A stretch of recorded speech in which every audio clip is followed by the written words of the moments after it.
சிறிய வயதிலே என்னை வாழவிட வேண்டும், பெரிய வயதிலே என்னை பிரிந்து வாழ வேண்டும் என்று அந்த பிரம்மன் நம்முடைய தலையில் எழுதியிருக்கிறார். என்ன செய்வாய் பாவம்? விதியானது வலியது, அதை வெல்ல யாராலும் முடியாது. அதில் நாம் மட்டும் என்ன விதிவிலக்கா? என்னிடத்திலே பேச மாட்டார். இனிய வழி பேசி வீரவால் இடத்தில் வைத்து வெற்றி விலகமிட்டு போய் வாருங்கள் நாதா என்று ஒருவரை கூறுவாய் என்று எதிர்பார்த்தேன். பேச மாட்டார். பார்த்தாயா ஆடி அருள் உதயும் முன்னே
உன்னை பார்த்து உன்னிடத்தில் இருக்கிற வார்த்தைகள் ஆடி இனிய வழி பேசி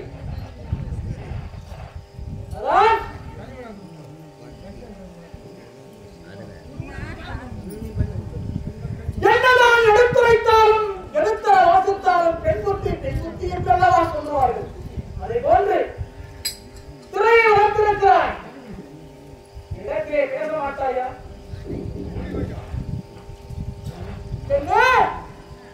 வாருங்கள் நாதா என்று ஒருவரை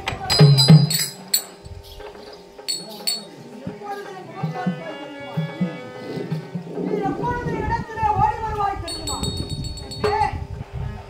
அது சிரமத்தை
வீட்டுக்கே வராங்க எலப்பத்துல இந்தியா ஓடியாரா சண்டைக்கு போறாங்க ஆவென்றால் பசு அந்த பசுவின் பாலை கறந்து அதிலே முகம் பார்த்தால் தெரியுமா? தெரியாது தெரியாது பாலிலே முகம் பார்த்தால் தெரியாது. மங்கள் திருவடி எங்களுக்கு நீ வர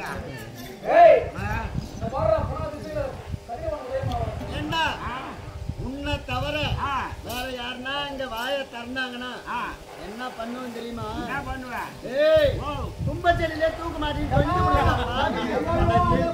ரொம்ப வயிறு மாத்துது. நான்லாம் கொடுக்குற 10 நிமிஷம் மண் வாங்கி துண்ணு அதில் வந்து செத்து அப்படியே செய்யறா. சரி, அந்த பசுவின் பாலை கறந்து அதிலே முகம் பார்த்தால் தெரியாது, இங்க வண்ணமாக பார்த்தால் தெரியும். தெரியுமா? பாலை காய்ச்சி புலையிட்டு உரியாட்டி மறுநாள் காலையில எடுத்து மத்தினால் கடைந்தால் என்ன வரும்? நவநீதம் என்று சொல்லக்கூடிய வெண்ணெய் திரண்டு வரும். நீ யாரையா கேட்டது வெண்ணெய்? நவநீதம் என்று சொல்லக்கூடிய வெண்ணெய் திரண்டு வரும்.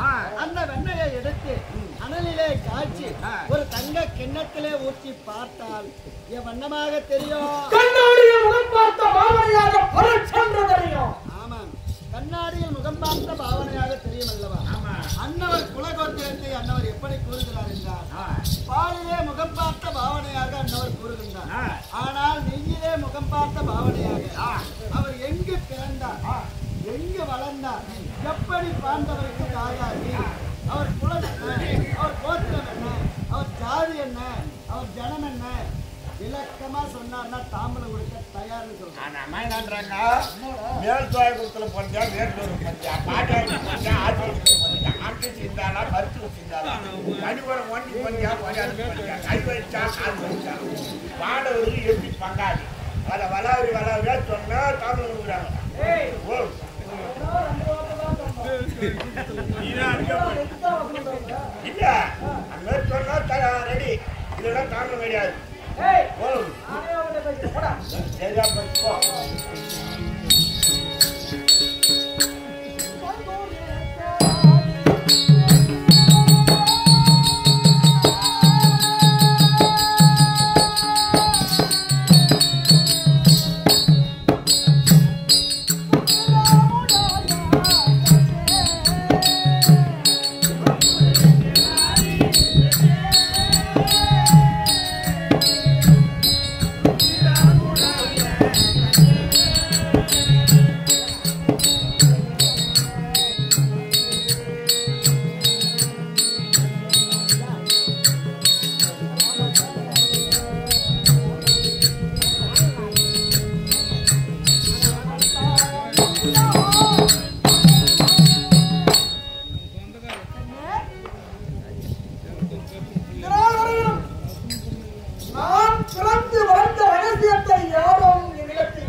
இந்த குழந்தையானது எவ்வளவு அழகாக பணிபுரிகிறது. எத்தனையோ வீரர்கள் நமக்கு பணிவிடை வேலை செய்திருக்கிறார்கள். ஆனால் சாபத்தை பெற்றார்களே தவிர மரத்தை பெற்றவர்கள் யாரும் கிடையாது. ஆனால் இந்த குழந்தையானது அவ்வளவு அழகாக பணிவிடை வேலை செய்தது. இதனுடைய எதிர்காலம் எப்படி இருக்கும் என்று ஞானத்தினால் உற்று நோக்கினாரா? குந்தியின் எதிர்காலத்தை பார்க்கின்ற நேரத்திலே குந்தி கணவனோடு வாழ்கின்ற ஆலையிலே மகப்பேறினால் இருந்து கொண்டாரா? குழந்தை பார்க்கவில்லையா? அதனால் குந்தியை அழைத்து, குந்தி, உனக்கு 5 மந்திரங்களை உபதேசம் செய்கிறேன். இந்த மந்திரங்கள் நீ கணவனோடு வாழ்கின்ற ஆலையிலே உனக்கு 5 புத்திரர்கள் பிறப்பார்கள், நற்புத்திரர்கள் பிறப்பார்கள். நீ கணவனோடு வாழ்கின்ற ஆலையில் இந்த மந்திரத்தை உபதேசம் செய்தால் அப்படிப்பட்ட பிள்ளைகள் பிறக்கும் என்று உரைத்து, இந்த மந்திரம் நீ எப்பொழுது நினைக்கின்றாயோ அப்பொழுது உன்னுடைய நினைவுக்கு வரும் என்று உரைத்து ஊர்வாச மகரிஷி ஆசிரமம் சென்றிருக்கிறாரா? குந்தியானது விளையாட்டு பருவம் அல்லவா? அதனால் வீதியிலே விளையாடிவிட்டு இரவு நேரமாகி உடனே மாடிக்கு சென்று விட்டதா? மாடியில் நின்று அடடா, ஊர்வாச மகரிஷி 5 மந்திரங்களை உபதேசித்தார்.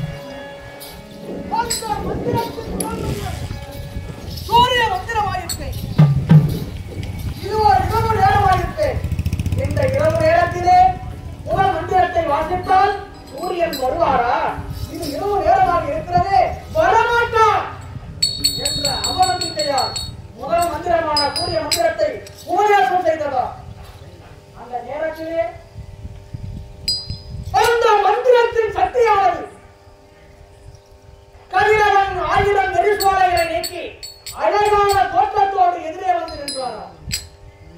பார்த்தவுடனே குந்தி தேவி அதிர்ந்து விட்டதா? சுவாமி, தூர்வாசர் கொடுத்த மந்திரம் பலிக்குமோ பலிக்காதோ என்று நான் சோதனை செய்து விட்டேன். ஆனால் பலித்து விட்டது. உங்களை பார்த்து விட்டேன். நீங்கள் சென்று வாருங்கள் சுவாமி என்று உரைத்ததா? சூரிய பகவான் புன்னகையோடு, பெண்ணே, தூர்வாசர் கொடுத்த மந்திரம்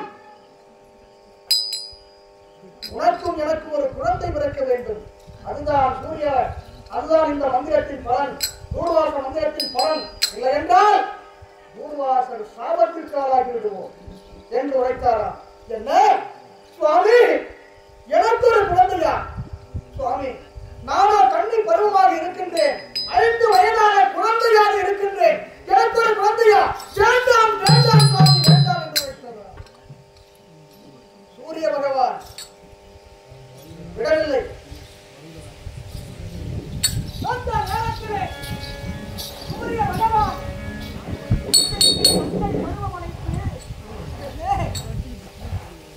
கண்ணீர்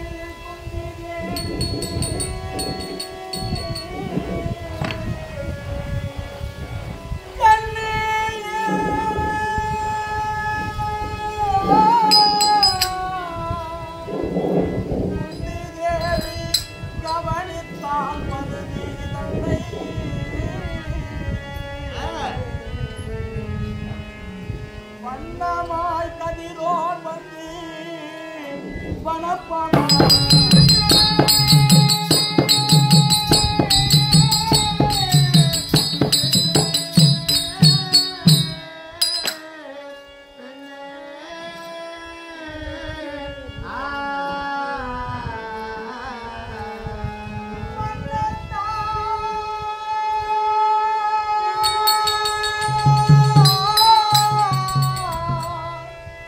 மன்னன் நான் உரை குறித்த பாரு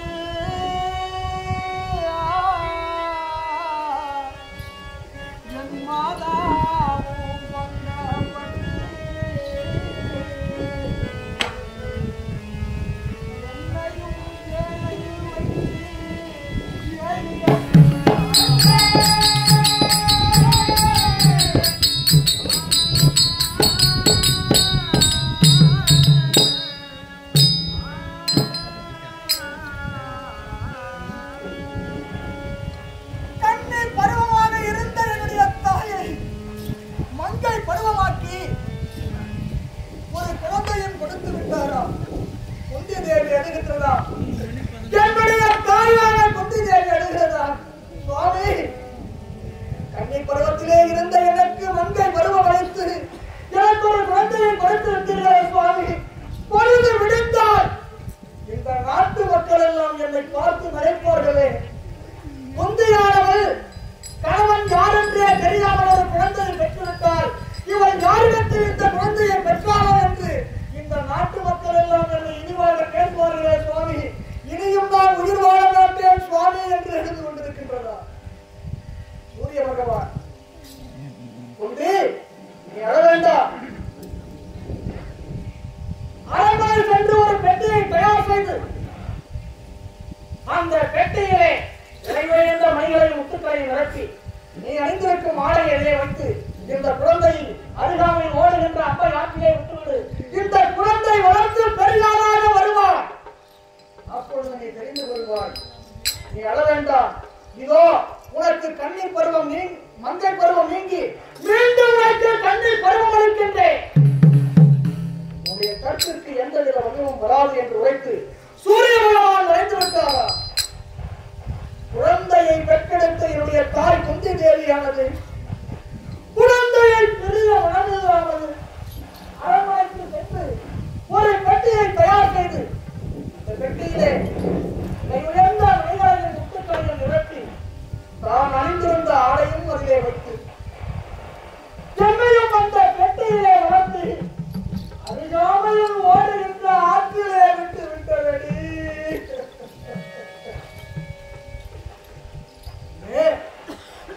அலை என்ற இரு கரங்களால் தவழ்ந்து தவழ்ந்து தவழ்ந்து தவழ்ந்து வருகின்றேன். எவனோ உதயமாகின்றார். அந்த நேரத்திலே பெட்டி வருவாது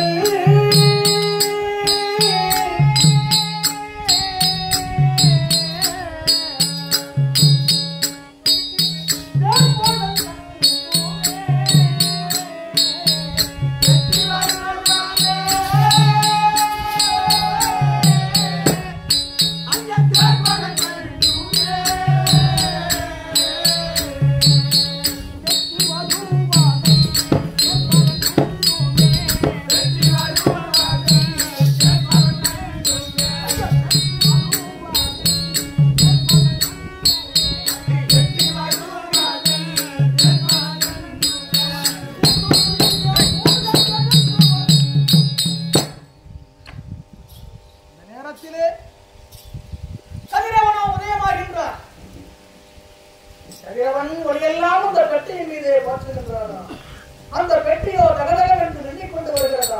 இந்த பெட்டியானது எவர் கண்ணிலாவது பட்டுவிடக் கூடாதா என்று கதிரவன் தன்னுடைய கல்வி சிக்கலை எல்லாம் அந்த பெட்டியின் மீது பார்த்துகின்றாராம். அந்த நேரத்திலே அவரே 56 தேசத்திற்கெல்லாம் அரசன் திருதராஷ்டிர மகாராஜன் தன்னுடைய கேட்பார்களோடு இரு நேத்திரமும் தெரியாதவர் அல்லவா? அதனால் தன்னுடைய கேட்பார்களோடு தினந்தோறும் ஆற்றிலே குளிப்பது வழக்கமா? அப்படி குளிக்கின்ற நேரத்திலே தூரத்திலே ஒரு பெட்டியானது நிகழ்ந்து கொண்டு வருவதை கேட்பாகன் பார்த்து விட்டார்.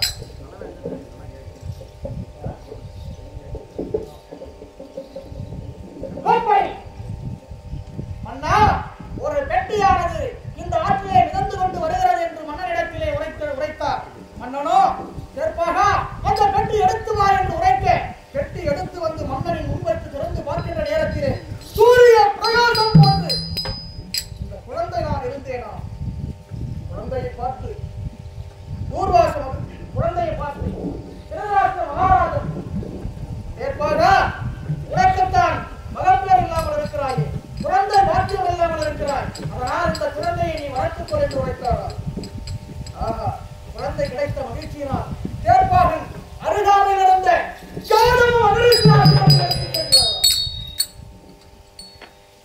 மகரிஷியின் களத்திலே இந்த குழந்தையை கொடுக்கின்ற நேரத்திலே களத்திலே முத்துமாலை அளித்திருந்ததா அந்த குழந்தைக்கு? அந்த முத்துமாலை அருந்து முனிவர் களத்திலே விழுந்ததா? ஆஹா, கொடுப்பதற்கென்றே வளர்ந்திருக்கிறார் இந்த குழந்தை. கண்ணன் கண்ணன்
அவர் கையை கொஞ்சம் நீட்ட சொல்றேன்.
கேட்பார் பேச்செல்லாம் கேட்டு பாவியானவன் உங்களை விட்டு திரும்பி இருந்து விட்டேன்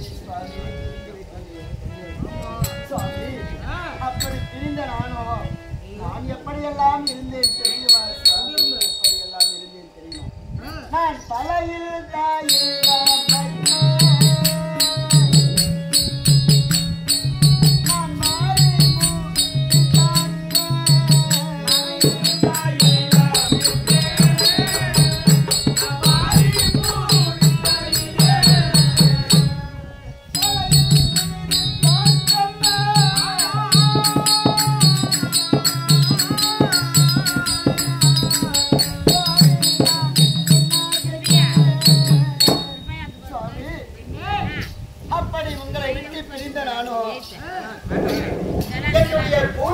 என்னை விட்டு வாரி முடித்தறியேன் சுவாமி, வாரி முடித்தறியேன். ஒரு வேளை சீவி சிங்காரித்துக் கொண்டு வெளியே சென்றேன். ஆனால் அவளை பார்த்தாயா கணவனை விட்டு பிரிந்து வாழ்கிறாள். ஆனால் இவளோ சீவி சிங்காரித்துக் கொண்டு எங்கே செல்கிறாள் என்று ஊர் உலகம் என்னை கூட்டுமோ என்னவோ என்று கூலி குறுகிவிட்டேன் சுவாமி, கூலி குறுகிவிட்டேன். அது மட்டும் சுவாமி, கூந்தலுக்கு புஷ்பமூடி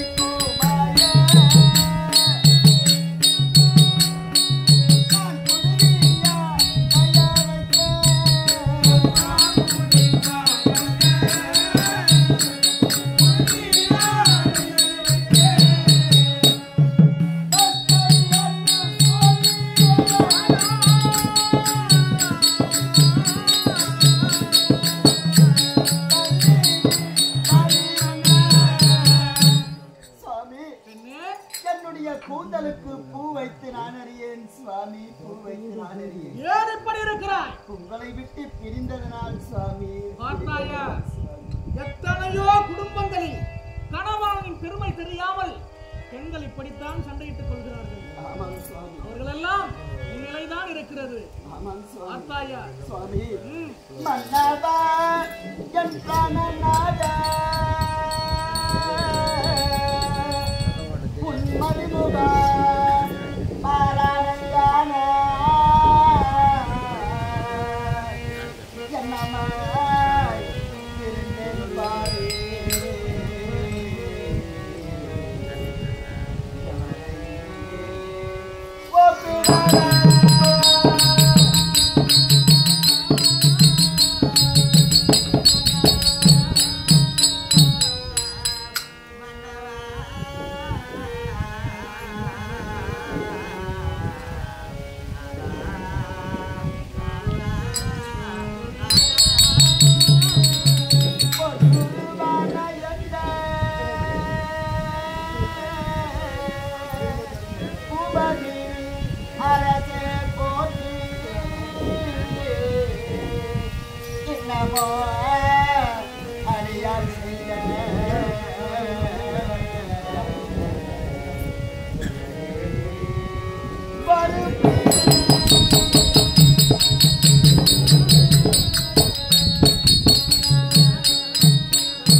பேச்செல்லாம் கேட்டு இந்த பாவியானவள் உங்களை விட்டு பிரிந்து இருந்திருக்கிறேன் சுவாமி.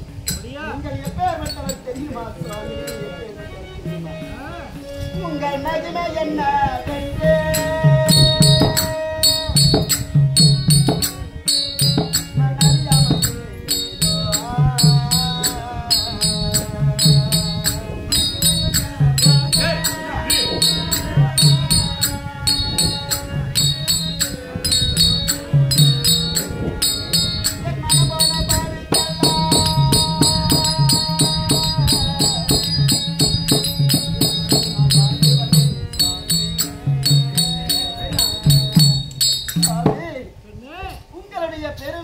என்று தெரியாமல் நான் ஏதோ பேசி இருந்து விட்டேனே சுவாமி. நீங்கள் எப்பேற்பட்டவர் தெரியுமா சுவாமி? சுவாமி, இந்த அகிலம் உலகம் போட்டா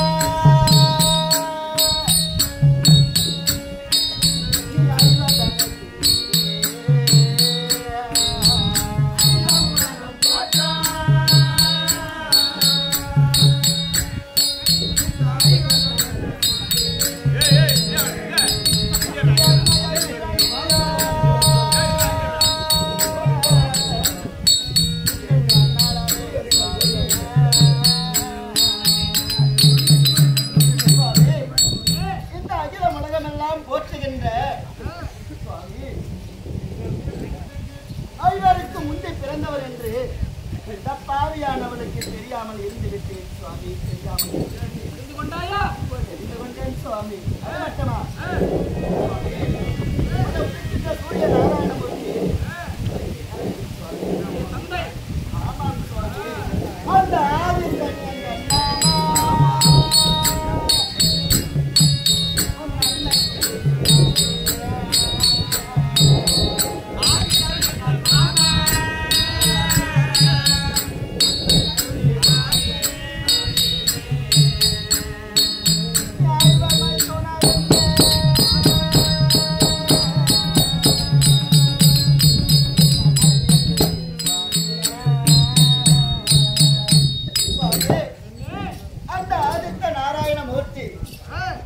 எனக்கு மாமனார் என்றும் அந்த அன்னை குந்தியானவள் எனக்கு மாமியார் என்றும் அந்த ஐவர்களும் எனக்கு மைத்தினர்கள் என்றும் இந்த பாவியானவள் தெரியாமல் இருந்து விட்டேனே சுவாமி. தெரியாமல் இருந்து விட்டேனே.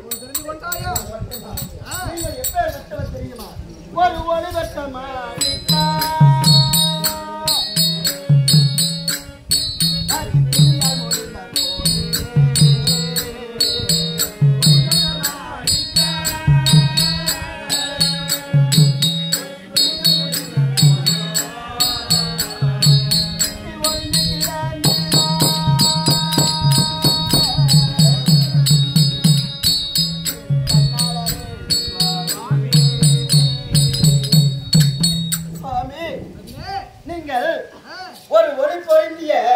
ஒரு மாணிக்க கல்லுக்கு சமமானவர் சுவாமி. மாணிக்க கல்லுக்கு சமமானவர். அப்படி ஒரு பொருந்திய மாணிக்க கல்லை ஒரு கருத்துணியில் முடிந்து ஒரு குப்பையிலே கிடந்தால் அதனுடைய மதிப்பு தெரியுமாங்க? அதை போல நீங்கள் சுவாமி. அனைத்தும் அறிந்து கொண்டேன் சுவாமி. உண்மை செய்ததை எல்லாம் அறிந்துவிட்டேன். என்னை ஏற்றுக்கொள்ள வேண்டும் சுவாமி. முடிந்தது சுவாமி.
நம்ம 2 பேரும் இனிமே சேர்ந்து வாழறதுக்கு எதுக்காக நெத்தியில திலத்தை போட்டு வைக்கணும்?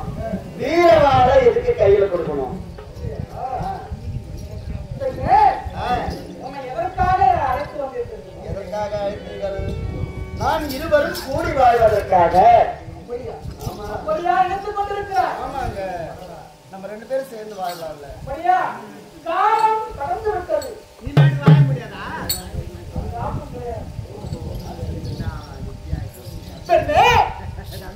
உன்னை எதற்காக வரவேற்றேன் ஐயா? எதற்காக? துரியோதனன் தேவனாய் என்னுடைய நண்பன் அரவ வடிவடைத்தோன் துரியோதனனுக்காக வரைந்து மீது கொடுத்து குருத்தத்திரம் செல்லுகிறேன். உன்னுடைய கைத்தாமரம் எதிர்பார்த்து வந்திருக்கிறேன். நீ தாமரம் புறப்படுவான். என்னங்க குருச்சேத்திரம் செல்கிறீர்களா? யாருக்காக வருது? என்னுடைய நண்பன் அரவ கொடிவடைத்தோன். யாரு அந்த அரவ கொடியோ?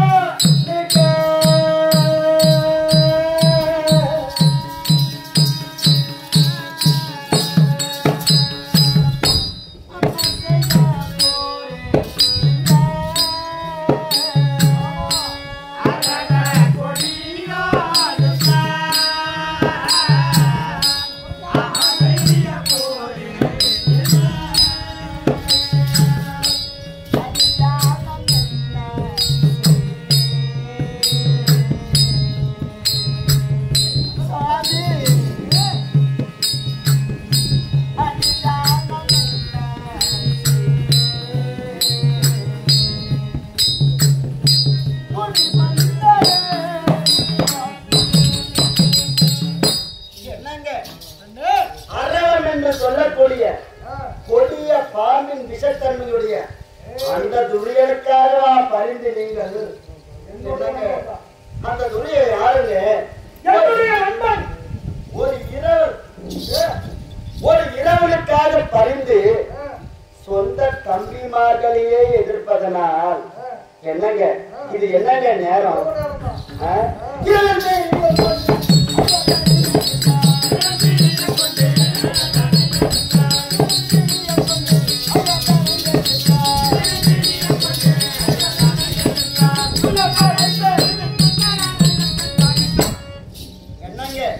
ஒரு இரவனுக்காக பரிந்து சொந்த தம்பிமார்களை எதிர்ப்பதனால் அதனால உங்களுக்கு என்னங்க பலன்?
அண்ணவர் மீது நீங்கள் புஜம் தொடுத்து செல்வது எப்படி இருக்கிறது தெரியுமா?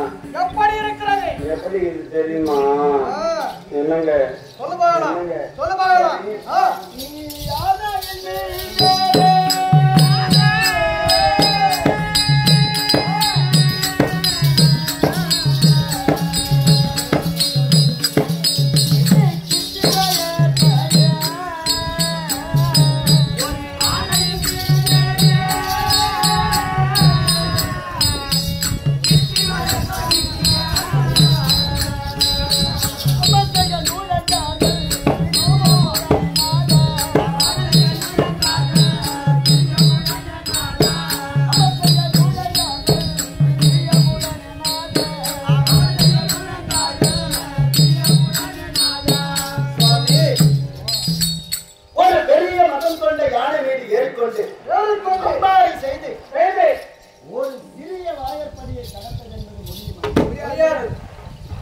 வேளை கடக்க முயற்சி செய்தால் யாருக்குங்க ஆபத்து?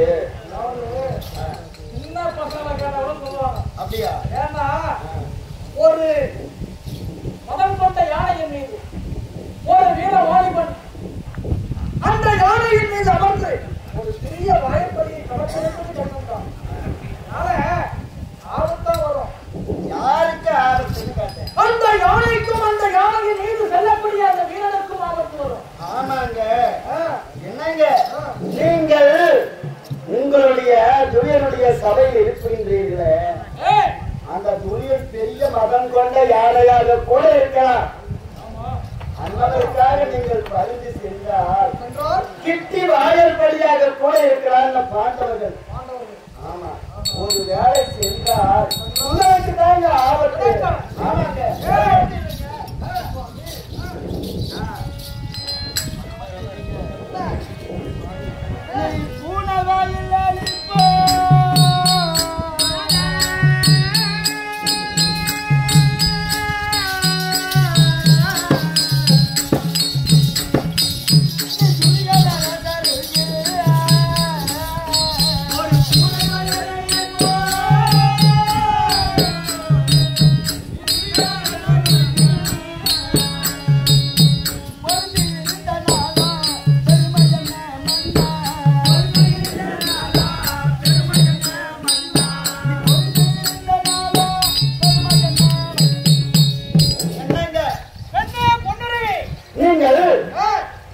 பூனை வாயில் மாட்டிக்கொண்ட எலியானது எப்படி இருக்குமோ அதை போல நீங்கள் இருக்கின்றீர்கள்.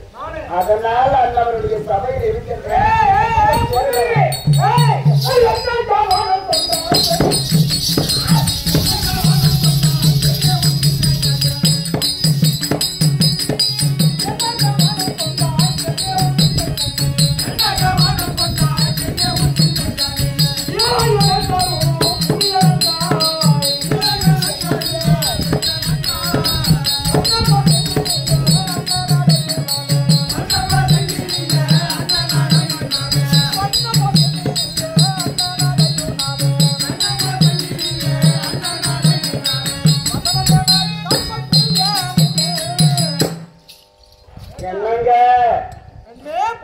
என்னங்க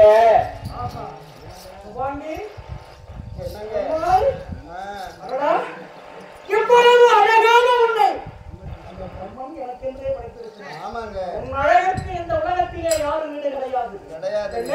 முன்னாடி கருப்பம் கூட மாயவாயில